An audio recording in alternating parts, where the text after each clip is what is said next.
Let failure be your friend. There are going to be times, of course, where you're going to win a lot. A lot of things are going to go your way. And it's wonderful to bask in that adulation and to feel proud of your successes. But there are also going to be times, the satisfaction that those moments bring, nothing can compare to that. Those victories will feed you for years to come and help you stay committed when your tank is sometimes empty. Winning is great. It's fantastic. I love it. I love being number one. I love winning. But it's the times when things go wrong, when you fall or fail, that you're actually going to learn the most about yourself. You know, all those years on the Oprah show, 25 years, we were the #1 show for 25 years. And that's because I lived with the intention to serve the audience. The audience came first every show. I would sit with the producers and say, well, I can't do that because I can't find the truth of myself in that show. I have to have a thread of truth to be able to hold on to. So I knew so well the audience. I felt like I was the audience. The audience was me. And I felt so connected. And then I ended that and started a new network. And I flailed for a while. And I was really upset with myself. But I will tell you that when I was able to shift the paradigm to start to looking at, wow, what I have instead of what I don't have, what I have instead of what I thought I'd lost, I was able to begin to turn things around.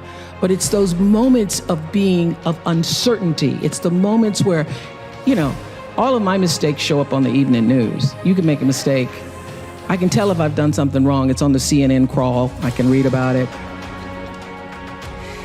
But learning from the moments where things weren't going so great, being able to get still, to connect with that which I know is God, the force, the power greater than myself, and to come back and realize that in order to move forward, you move forward by taking the next right step. You don't have to know everything to do. You don't have to know all the steps to make. Just what is the next right move. It's true, you can't personally stop anybody from walking into a school with an assault rifle, nor can you single-handedly ensure that the rights that your mothers and your grandmothers fought so hard for will be preserved for the daughters that you may someday have.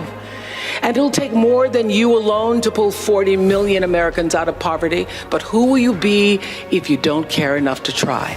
And what mountains could we move, I think? What gridlock could we eradicate if we were to join forces and work together in service of something greater than ourselves? You know, my deepest satisfaction and my biggest rewards have come from exactly that. Pick a problem. Any problem, and do something about it, because to somebody who's hurting, something is everything. As you're trying to figure out, what do I do? How should I do it? First of all, I will say this, that when you don't know what to do, my girls have heard this over 100 times. When you don't know what to do, you do nothing. You get still until you do know. Because when you have to ask everybody else, should I do this, should I? And that's whether it's buying a pair of shoes or going with a guy, buying a house, taking a job, should I? When you have to ask everybody else, it means you don't really know the answer fully yourself. So you get still, be still, and know the answer will come. I had a job until I could figure out what it was really, what that gave my life its purpose and meaning.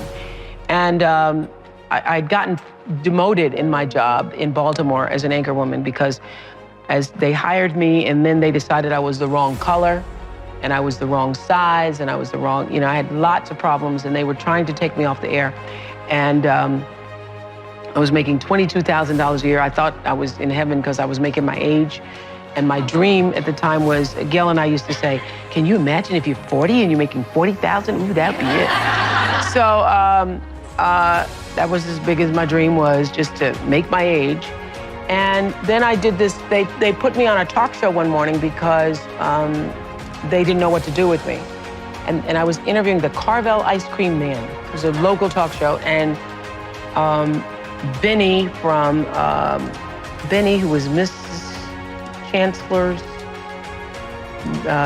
butler or something on All My Children. Anyway, well, a soap opera star who wasn't the lead star. Remember Benny? Benny and the Carvel Ice Cream Man. That's how I cut my teeth. And I finished that show. So it's not about the stars themselves or whoever the guests were, but I felt like this is what I'm supposed to do.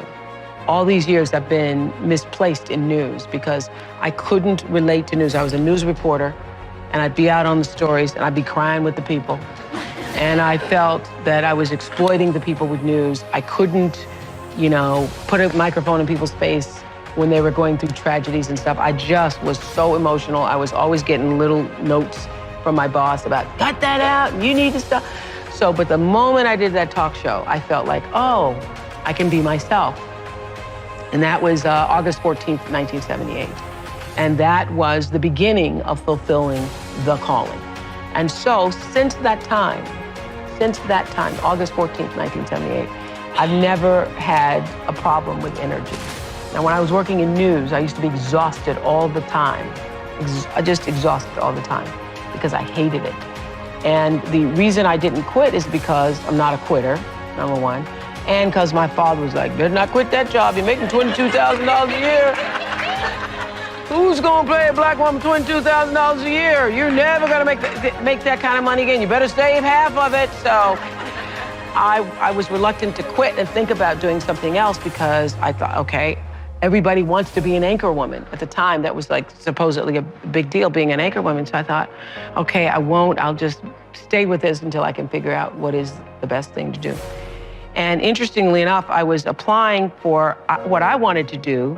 I felt like I needed to be able to talk. And at the time, the only thing that was available was Good Morning America or the Today Show. So I called up this agent and I asked if he would accept my tape because I wanted to be like a substitute for Bryant Gumbel. And he said to me, there was only gonna be one Bryant Gumbel. And so there wasn't gonna be another one, that they weren't gonna another black person on that show. He said that to me.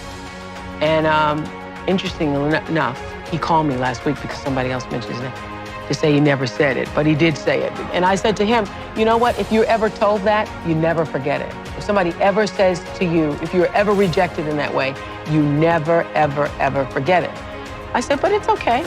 I did okay, you did okay. It's all right. It's all right. But the answer to your question is, if you can find what is your passion, if you find what you love, you never get tired. Or if you do get tired, you're fueled by the energy of your work. So I know that I'm doing exactly what I'm supposed to be doing at this time. I also know that what this show can do in terms of being a voice in changing the world, it's just the beginning of what this show can do. It's fun to do things like this, but and it's necessary to do things like this in order to be able to do the bigger, grander things, to change what happens to the face of children in Africa, for example, and what happens to education with kids in this country. So I believe that that what has happened to me is really the beginning of the greater passion to come. But if you find out what you're supposed to do, and you know what you're supposed to do by how it feels. You know, people wait on the voice of God to be the Moses in burning bush. I think that was only Bible talk, you know, because he doesn't come to burning bushes for people. He comes through your heart. He speaks through your heart, through your feelings. And so you know if you're doing the right thing, if it feels like it's right to you. And when you hit the thing that feels right, when you know it's the right thing, you know it's right because it gives you your juice, and you know it's right because you would do it for nothing. You would do it for nothing and find a way to be able just to do it in order to be able to continue. That's how you know you're doing what you're supposed to be doing. Empowerment is authority. It is a signed permission slip to actually seize the day. It's the process of getting stronger and more confident and more engaged. And to be empowered is to move through the world without any kind of fear or any kind of apology. And with these gifts comes an even deeper privilege, I believe, and that is the ability to take charge of your own life, to own yourself, and claim your rights. And here's what I know for sure. that to whom much is given, much is expected. And I have been given so much. I've earned it, I've been blessed with it, but I've been given a lot. And that's why I've chosen to use my life to lift other people up.